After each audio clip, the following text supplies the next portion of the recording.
예, 돌아왔습니다. 경제학 입문 2주차 두 번째 시간입니다.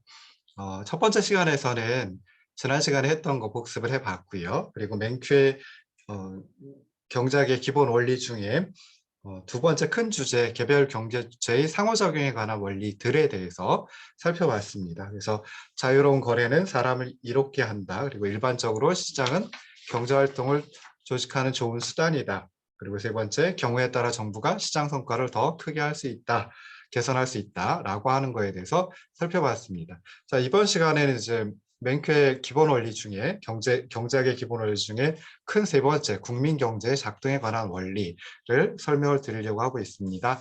자, 마찬가지로 강의안을 띄워놓고 그리고 하도록 하겠습니다. 자, 5쪽입니다. 그래서 국민경제 작동에 관한 원리인데요. 국민경제는 나라 전체의 경제이다라고 생각을 하시면 좋을 듯 싶습니다. 그러니까 한 나라의 경제를 말한다라고 생각을 하시면 되겠죠. 그래서 국민경제 작동에 관한 원리 중에 이제 세 가지가 있는데요. 그 중에 잘게 썰어봤을 때 여덟 번째 기본 원리죠. 한 나라의 생활 수준은 그 나라의 생산 능력에 달려 있다라고 하는 것입니다. 그래서 일반적으로 그 생산성이라는 표현을 많이 쓰는데요. 생산자는 노동자가 1시간 동안 노동을 해가지고 만들어내는 재화 서비스의 양을 갖다 의미합니다. 그래서 국가 간의 국민소득의 차이가 있고요. 또는 한 국가라고 하더라도 시간에 걸쳐 가지고 국민소득의 차이가 조금씩 날 수밖에 없겠죠. 그 이유는 무엇이냐라고 했을 때 생산성의 차이 때문에 발생한다라고 생각을 해볼 수 있습니다. 좀 전에 말씀드렸듯이 생산성이란 노동자 1인이 노동자 한 명이 1시간 동안 노동을 해가지고 얻어낼 수 있는 재화 서비스의 양을 의미합니다. 그래서 시간당 노동자가 생산해낼 수 있는 재화 서비스의 양이 많은 국가, 즉 생산성이 높은 국가에서는 대부분의 국민들이 높은 생활 수준을 누리고 또 생산성이 낮은 국가의 국민들은 궁핍한 생활을 할 수밖에 없습니다. 그래서 생산성이 높다라고 하는 소리는 그만큼 1시간 동안에 노동자 한 명이 만들어내는 생산량이 더 많아진다는 소리죠. 그리고 생산을 많이 하게 되면 그만큼 그것을 팔아가지고 얻을 수 있는 소득, 뭐 이건 국민 전체를 가지고 보는 거니까 국민소득이 증가한다라고 생각해 볼 수 있습니다. 그럼 국민소득이 증가하면 그만큼 생활 수준이 이제 높아질 수밖에 없는 거죠. 그래서 시간이 흘러감에 따라서 한 국가라고 하더라도 시간이 흐름에 따라 가지고 이렇게 생산성이 높아지고 그러다 보면은 소득 수준이 국민소득이 높아지고 그래서 높은 생활 수준을 누리는 이런 식으로 이제 변모할 수 있는 거고요. 물론 뭐 또 시간이 흘러가도 생산성이 높아지지 않는 그런 나라들도 간혹 있기는 있습니다. 또 그다음에 국가들 간의 생산성의 차이가 조금씩 발생을 할 수밖에 없는 거죠. 그렇기 때문에 국민소득도 차이가 날 수 있고 그러면은 당연히 생활 수준도 차이가 날 수 있다라고 하는 거 생각을 해보시면 좋을 듯 싶습니다. 그리고 또 생각해 볼 수 있는 게 생산성의 증가율이 높다라고 하면 그만큼 국민소득의 증가율도 높다라고 생각을 해볼 수 있죠. 그래서 한 국가의 생산성 증가율이 결국 평균적인 국민소득의 증가율을 결정한다라고 생각해 볼 수 있습니다. 그러니까 정부의 입장에서는 그러니까 뭐라 그럴까요? 국가라고 하기는 좀 애매하긴 한데 어떤 한 국가의 정부의 입장에서는 당연히 소득 수준이 높은 걸 바람직하게 생각을 하겠죠. 모든 정책의 목표가 소득 수준을 높여가지고 생활의 질을 갖다가 삶의 질을 갖다 높이는 게 목표다라고 생각해 볼 수 있습니다. 그러면은 그렇게 하기 위해서는 생산성을 높여야 할 텐데요. 생산성을 높이는 뭐 큰 두 가지 방법, 뭐 여러 가지 방법이 있을 수 있습니다. 그렇지만 그래도 크게 두 가지 방법 생각해 볼 수 있는데요. 하나는 교육 훈련을 통해서 노동자의 자질을 높이면 그만큼 노동자의 생산성이 높아질 수 있겠죠. 그러면 국민소득 수준도 높아지게 됩니다. 그래서 이렇게 교육 훈련을 통해서 노동자의 자질을 높이는 그런 방법이 있는데요. 이것을 갖다가 이제 인적 자본을 확충한다. 뭐 이렇게 이제 표현을 하기도 합니다. 두 번째는 이제 생산 설비에 대한 투자를 높여서 생산성을 높이는 방법이 있습니다. 그래서 생산 설비 그것을 갖다가 나중에 다시 한번 잠깐 살펴보긴 하겠지만은 생산 설비를 자본이라고 경제학에서 보통 얘기를 합니다. 그래서 우리가 자본 그러면은 좀 이상한 표현이긴 하지만요. 뭐 예를 들어 가지고 도박을 할 때 미천 뭐 이런 걸 갖다 자본이라고 생각을 할 수도 있는데요. 그게 아니라 생산 설비 그 자체를 갖다가 경제학에서 자본재 또는 자본이라고 얘기를 하고요. 그 자본을 구입하는 행위를 투자라고 얘기를 합니다. 그러니까 설비를 구입하는 행위를 투자라고 보통 얘기를 합니다. 그래서 생산 설비에 대한 투자가 많아진다라고 하면 그러면 노동자 한 사람이 사용할 수 있는 그런 물적인 자본, 설비가 더 좋아진다든지 아니면은 더 많아진다든지 하는 거죠. 그러면 노동자 한 사람이 한 시간 동안 만들어낼 수 있는 생산량, 즉 생산성이 더 커진다라고 생각을 해볼 수 있습니다. 그래서 이렇게 해가지고 생산성을 높여서 국민소득 수준을 높이려고 할 때 그때 두 가지 대표적인 방법이 있다. 하나는 인적 자본을 확충하는 것. 두 번째 것은 이제 물적 자본이라고 또 구분을 하기도 합니다. 그래서 물적 자본을 확충하는 방법이 있을 수 있다라고 하는 거 생각을 해보시면 좋을 듯 싶습니다. 자, 그 다음에 9번째 기본 원리는 통화량이 지나치게 늘면 물가는 상승한다라고 하는 것입니다. 그래서 보통 우리가 인플레이션, 인플레이션율 이런 표현을 많이 쓰는데요.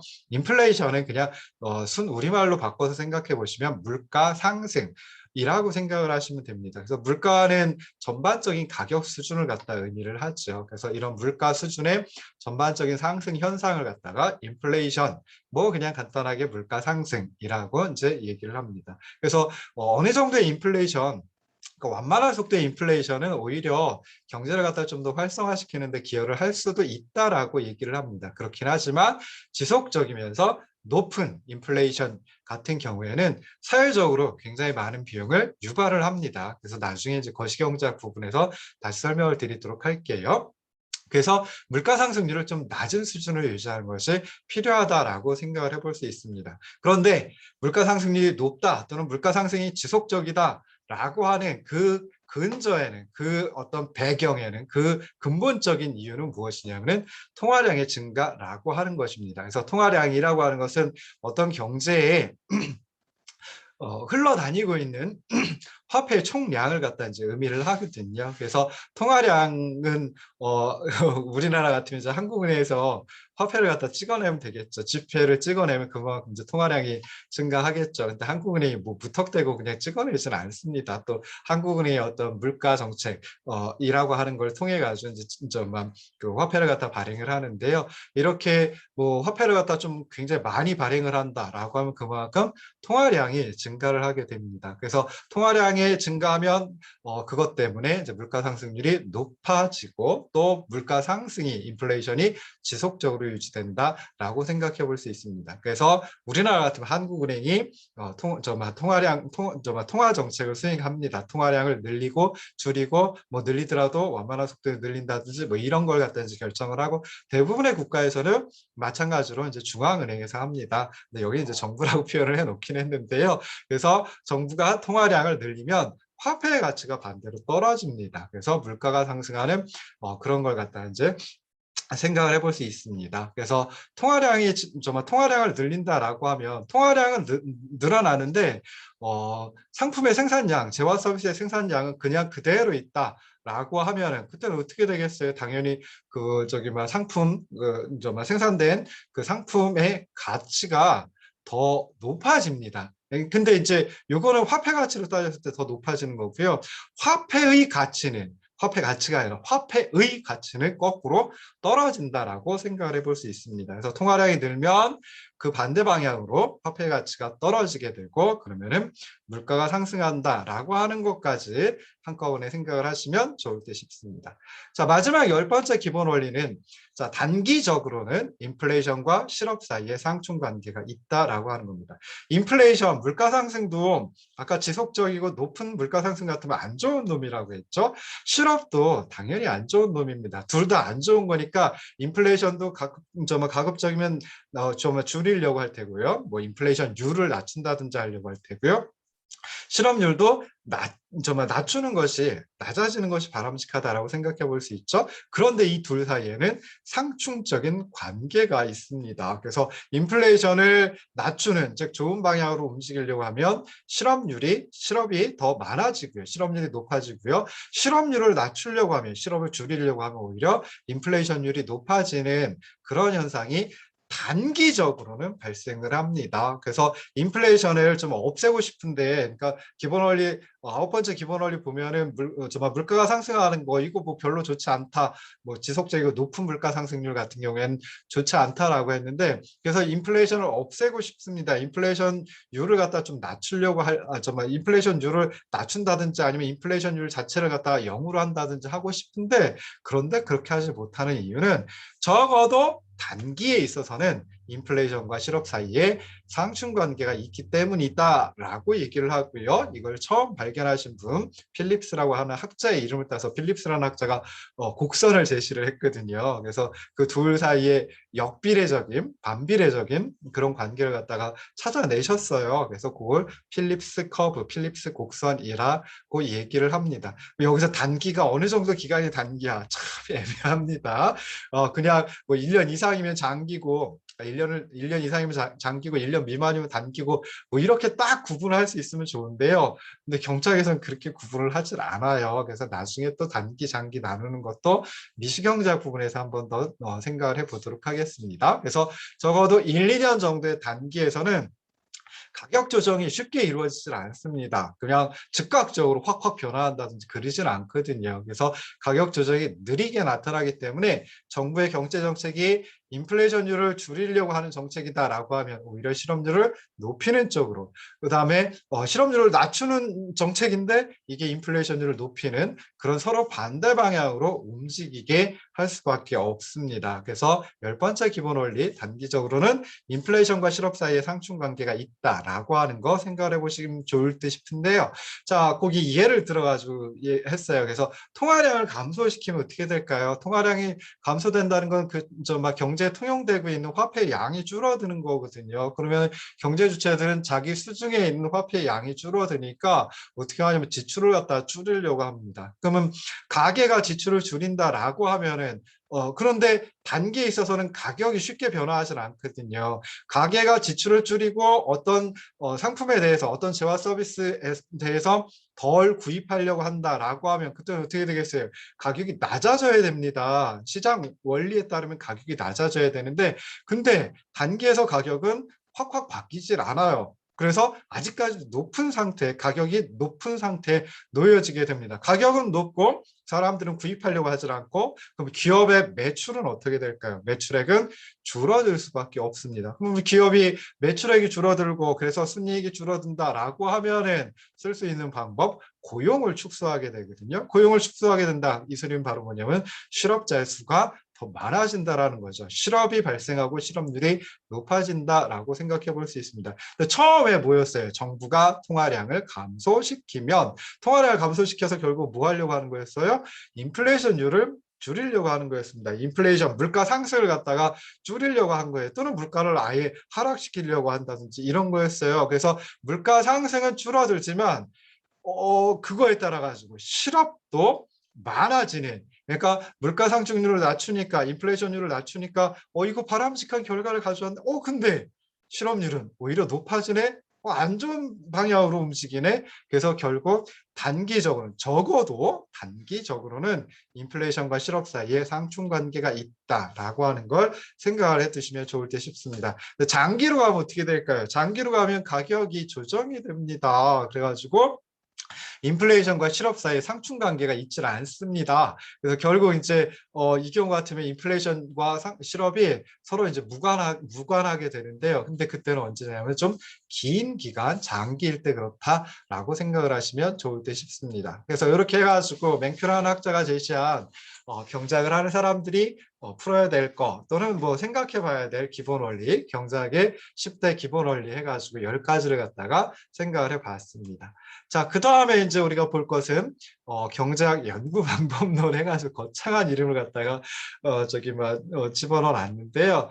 경제학 방법론이니까 경제학을 어떻게 하면 좋을까, 어떻게 공부하면 좋을까, 어떻게 연구하면 좋을까, 뭐 이런 걸 이제 한번 생각을 해보도록 하겠습니다. 그래서 뭐 경제학자처럼 생각해 보기라든지 경제학을 접근한다, 경제학을 학문으로다가 우리가 공부를 한다라고 했을 때 이런 식으로 좀 접근을 하면 바람직하다라고 생각하는 그런 부분을 갖다 이제 이 경제학 방법론 또는 경제학 연구 방법론에다가 넣어놨습니다. 자, 경제학은 무엇이냐라고 했을 때 사회에서 벌어지는 여러 가지 사회 현상 가운데 물질적인 현상, 경제 현상을 연구하는 사회과학의 한 분야이다라고 생각을 해볼 수 있습니다. 그러면 현실의 경제 현상 보면은 굉장히 많은 것들이 이제 한꺼번에 발생을 하고 있어요. 그리고 그 각각이 하나의 사실이다라고 생각해 볼 수 있는데 그 개별적 사실에서 어떤 질서를 찾아내고 그거에 따라 가지고 그 개별적인 사실들을 의미 있는 방법으로 배열하기 위하여 이론화라고 하는 과정이 필요합니다. 그러니까 개별적 사실을 관통하고 있는 어떤 질서, 그거를 갖다 일반화시키는 거. 이게 이제 이론이다라고 생각해 볼 수 있거든요. 그래서 여기서 어떻게 이론화하는가, 그게 바로 이제 연구 방법론 또는 방법론이다라고 생각을 하시면 좋을 듯 싶습니다. 자, 경제학도 하나의 과학이에요. 과학이다 보니까 자, 과학적 방법론을 활용을 할 수밖에 없습니다. 그런데 과학이라고 하는 것은 이 세상이 어떻게 되어 있는지, 어떻게 작동되고 있는지 엄정하게 관찰을 하고 검증을 하는 이것이 이제 과학적 방법론, 그리고 과학적 방법론을 통해 가지고 뭔가 연구를 하면 그것이 바로 과학이다라고 생각을 해볼 수 있습니다. 경제학에서는 현실의 경제 현상이 굉장히 복잡하고 굉장히 많고 해요. 그러다 보니까 그것들 개별적 사실이 엄청나게 많은데 그것들을 갖다가 한꺼번에 관통하는, 통괄하는 질서를 파악하는 게 이게 쉽지 않습니다. 그래서 이렇게 개별적 사실들을 통괄하는 질서를 파악할 수 있을 정도로 좀 단순하게, 그러면은 다른 것들 어떤 학자가 뭐 공부를 한다, 연구를 한다, 또는 여러분들이 공부한다라고 했을 때 좀 필요 없는 것들은 다 추상화 시켜버리고요. 그러니까 없다라고 치고 배제시켜 버리고, 그리고 이제 단순하게 생각해 보는 거, 그걸 갖다 이제 모형화라고 경제학에서는 주로 얘기를 합니다. 그래서 경제 모형이라고 하는 표현을 많이 쓰는데요. 경제 모형은 현실의 경제 현상을 좀 추상화된 수준에서, 그러니까 필요 없는 것들 다 빼버리고 파악하려는 목적으로다가 가장 중요한 경제 변수들만 추려내고 이들 사이에는, 이러한 경제 변수들 사이에는 어떤 관계가 있을까, 그걸 설정해 놓은 것을 경제 모형이라고 얘기를 합니다. 그러다 보니까 경제 모형은 분석하고자 하는 사람, 즉 뭐 연구자 또는 이제 뭐 공부하는 학생이 될 수도 있겠죠. 어디에 관심을 두느냐에 따라 가지고 당연히 현실 경제에서 강조하는 부분이 달라질 수밖에 없습니다. 그러니까 똑같은 걸 갖다 설명한다 그래도 여러 개의 경제 모형이 나타날 수 있는 거고요. 그 다음에 하나의 경제 모형이다라고 하더라도 어디에 관심을 두느냐에 따라서 그 속에 들어가는 경제 변수들이 조금씩 달라질 수도 있고 합니다. 그럼에도 불구하고 경제 모형은 현실에 대한 일련의 가정, 그리고 이 가정들에 입각하여 도출된 명제들로다가 구성이 됩니다. 그러니까 가정을 해놓고요. 거기서부터 열심히 차곡차곡 추론을 한다든지 아니면 검증을 한다든지 해가지고 결론에 도달하는 거, 이게 바로 이제 하나의 경제 모형이다라고 생각을 하시면 좋을 듯 싶어요. 그럼 어떤 경제 모형이 좀 바람직한지, 그래도 좋은 놈인지 뭐 이런 것도 이제 판단을 한번 해볼 수 있어야 되겠죠. 그래서 크게 한 4가지 정도 경제 모형의 적합성을 측정한다라고 할까요? 평가한다라고 할까요? 이런 이제 그 것들이 있습니다. 그래서 첫 번째는 가정의 적합성입니다. 그래서 경제 모형이 이게 과연 바람직한 경제 모형일까? 그러니까 현실을 갖다 잘 설명해주는 경제 모형일까?라고 했을 때 제일 먼저 살펴보셔야 될 거, 먼저 가정이 현실 경제에 비추어서 좀 적합한 것인지 가정의 적합성을 검토를 해야 됩니다. 가정을 안 할 수는 없어요. 왜냐하면은 너무 개별적 사실들이 많기 때문에 가정을 통해 가지고 일부를 갖다가 제외해 버립니다. 사실 일부가 아니라 굉장히 많은 것들을 제외시켜요. 추상화시켜요. 그리고 나서 단순화시켜 가지고 이제 경제 현상을 갖다 설명하려고 하는데, 그때 그런 가정들이 현실 경제를 잘 비추고 있는지 살펴봐야 되고요. 두 번째는 이제 논리 전개의 적절성입니다. 그래서 가정에서 어떤 결론 또는 뭐 명제로다가 도출해내는, 결론을 도출하거나 명제를 도출해내는 과정에서 논리 전개에 문제점이 있는가? 있다라고 하면 이건 뭐 별로 좋은 모형은 아니지요. 그래서 이렇게 논리 전개가 적절한지 그 여부를 갖다가 이제 한번 판단을 봐야 되고요. 셋째, 모형이 어느 정도의 일반성을 갖는지 이게 이제 중요합니다. 그래서 이 소리는 뭔 소리냐면은 그 모형으로 다 현실을 얼마만큼 잘 설명해 줄 수 있을까라고 하는 겁니다. 아까도 말씀드렸듯이 가정을 통해 가지고 추상화를 시켜요. 많은 것을 갖다가 빼버려요. 그리고 나서 모형을 짜가지고 어떤 결론을 도출을 해냅니다. 근데 정말 도출해낸 결론이 현실을 잘 설명하고 있다. 그러면 그 모형이 어느 정도 일반성을 가지고 있다. 일반화되어 있다라고 생각해 볼 수 있거든요. 근데 어떤 특수한 경우에만 맞아떨어진다라고 하면 이건 현실을 제대로 설명한다라고 생각해 보기 어렵겠죠. 그래서 이렇게 세 번째 현실 설명력이라고 하는 것도 경제 모형의 적합성을 평가할 때 하나의 중요한 지표이다, 뭐 중요한 척도이다, 뭐 이렇게 생각을 해볼 수 있습니다. 그리고 네 번째는 미래를 정확하게 예측할 수 있는 모형일수록 더 좋은 경제 모형이다라고 생각해 볼 수 있습니다. 그러니까 미래 예측력이 높아야 된다라고 하는 거죠. 자, 우리가 경제 모형을 짜가지고 결국 경제 현상을 설명을 하려는 거거든요. 그럼 지금 벌어지고 있는 경제 현상 이것도 설명을 해야 되지만 결국은 뭐겠어요? 앞으로 어떻게 될까? 이걸 생각해 보려고 하는 거겠죠. 그러니까 지금 현재 현실 경제가 왜 이렇게 됐을까? 뭐 그걸 통해 가지고 결국은 앞으로는 어떻게 될까? 앞으로 경제 정책을 이렇게 쓴다라고 하면 경제가 어떻게 변화할까? 이런 걸 생각해 보려고 하는 거죠. 즉 미래를 예측해 보려고 하는 겁니다. 그래서 미래를 잘 예측한다라고 하면 그때 경제 모형이 적합하다. 뭐 이렇게 이제 또 생각을 해볼 수 있습니다. 자, 그러면 이런 그 경제학 하나의 과학이다라고 얘기를 했는데요. 자, 우리 솔직히 과학 그러면은 고등학교 때까지는 보통 자연과학이라든지 뭐 이런 쪽을 갖다 과학이라고 했어요. 공학도 사실은 뭐 따로 해가지고 뭐 기술이라든지 뭐 이런 이름으로 부르기 좀 막 배우시기도 하고 그랬죠. 뭐 그것도 이제 공학도 과학이다라고 치고.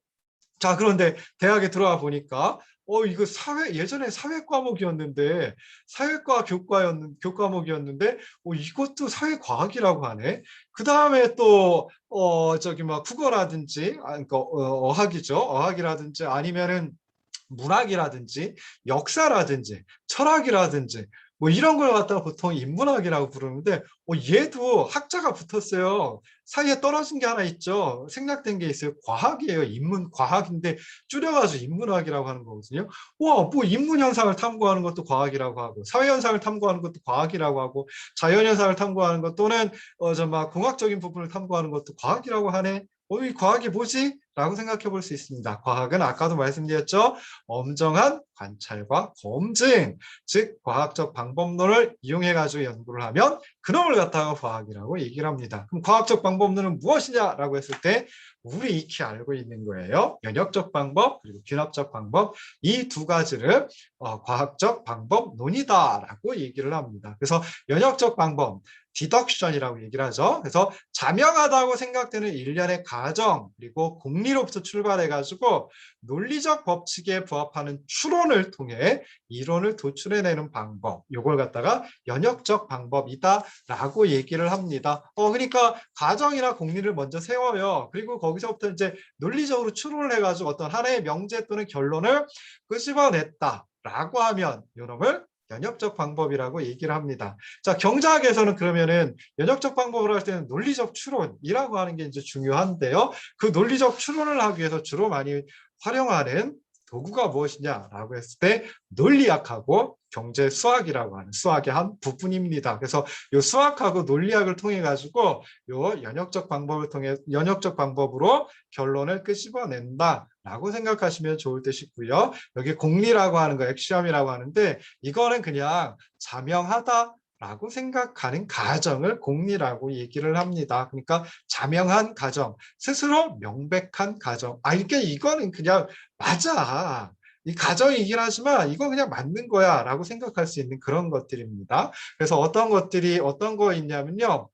하나만 잠깐만 설명드리면 이제 완비성이라고 하는 그러니까 소비자 이론에서 보면 완비성이라고 하는 가정이 있거든요. 우리 거기까지 나가지는 않습니다. 근데 완비성은 어떤 거냐면은 자, 어떤 사람이 사과와 배 둘 중에 사과를 배보다 더 좋아한다. 배를 사과보다 더 좋아한다. 사과와 배를 똑같이 좋아한다. 이 셋 중에 하나로 답을 해야 된다라고 하는 걸 완비성이라고 얘기를 합니다. 그래서 그거는 좀 어떻게 보면 스스로 가정이긴 하지만 스스로 명백하다라고 생각해 볼 수 있죠. 사과와 배 둘 중에 사과를 배보다 더 좋아할 수도 있고 배를 사과보다 더 좋아할 수도 있고 사과와 배를 똑같이 좋아할 수 있고 이거 말고 다른 게 뭐가 있을까요? 없죠. 얼핏 생각 안 나죠? 근데 있을 수 있습니다.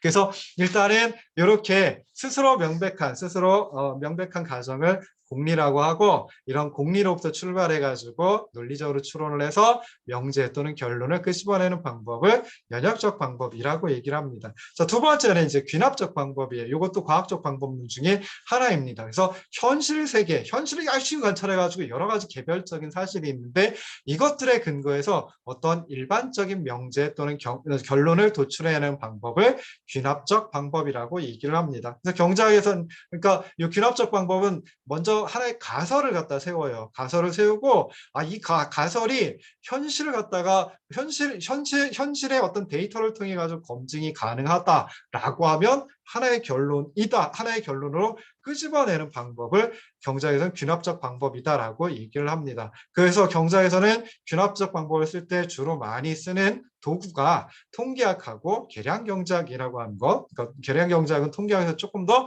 발전한 거예요. 경제학을 하기 위해서 필요한 부분을 갖다 조금 더 많이 발전시킨 걸 계량경제학이라고 얘기를 하거든요. 그래서 통계학과 계량경제학을 많이 활용을 한다라고 생각해 볼 수 있습니다. 그러면은 연역적 방법, 귀납적 방법 이 중에 하나만 하고 끝내느냐?